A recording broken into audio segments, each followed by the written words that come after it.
Hi there, Coach Sage of SageRunning.com here with another training talk. Today we're going to talk about alleviating shin splint pain. And it's a very common running injury. It's the only injury that's taken me out for more than 1 week. It actually took me out for 2 weeks. It's the only overuse injury that I've had in my 18 years of year-round running. And it's a tough one. It's a thing that hits experienced runners, but also very new runners especially, and high school runners, college runners.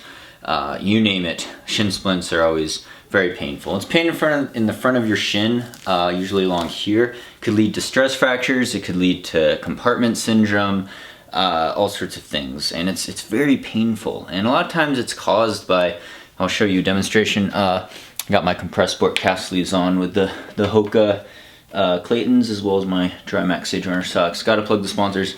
If your foot's slapping, if you're heel striking, this motion could really jack up the shin, kind of the sheath, the muscles and tendons in that area around the tibia could get inflamed, and that's what causes a lot of the pain. A lot of times it's caused by this slapping. Heel striking does not help, but it usually happens when you increase your mileage or increase your training stress in terms of adding in speed work and higher intensity workouts, downhill running on hard surfaces, all kind of contribute to shin splints. And again, it's a very delicate thing because it could really mess up your training or your season. And generally the first tips of advice I'd offer is to definitely rest up. Rest, ice your shins after you run, take some easy days off.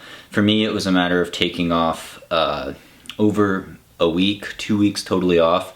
This was after racing 100K though, so I was really jacked up. But you have to take the time off, rest, and then doing these exercises, which I'm going to show you in a minute here, especially one exercise that I found helped me personally. And again, I'm not a doctor, not a physical therapist. Take my advice with a grain of salt. Consult your doctor before trying anything new. That's my legal spiel, disclaimer.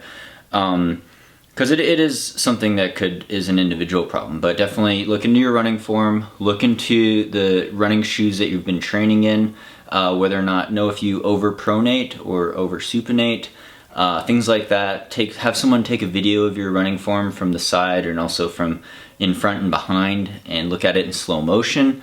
All these things could contribute to this thing, and my idea with shin splints was that there's a weakness that's causing this problem. So when I start running again, I don't want the shin splint pain to return. So, what's the weakness? Well, I need to strengthen my shin muscle. Well, how do you do that? Well, the first thing I do, and we have friends at Roll Recovery, so, massage the area out. You're always massaging your calf muscles, maybe even doing a basic calf stretch, because tight calf muscles do not help with the problem. You get, it's on the opposite side of your leg, but ironically, sometimes when you have imbalances on one side of your leg, it affects the other side, and that's it is with the front and back with the shin and calf muscles. You can use a stick again, nice massage, just kind of grind it into your shin area after you run, after the area's been warmed up.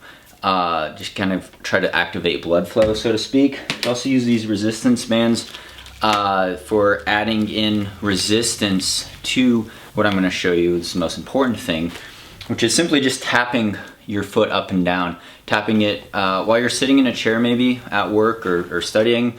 Just tapping your foot rapidly, so you're kind of contracting that shin muscle and then pointing your toe and kind of tapping it back into the ground. Kind of like if you're tapping to music, and do it at a pretty fast pace and just keep doing it till you feel that shin muscle really, really work and get really stiff. And then just keep doing it some more. And then take a little rest and just keep doing it again and again. And I found that was really effective in somehow strengthening my shin muscle and making it more resistant to shin splints in the future, and haven't had a problem with them since then. Again, it could be caused by a lot of things, worn out shoes, the added training stress of mileage and intensity, your running form, how much you torque and twist. If my hand is your foot, you could be over-pronating, over-collapsing the arch as you go in.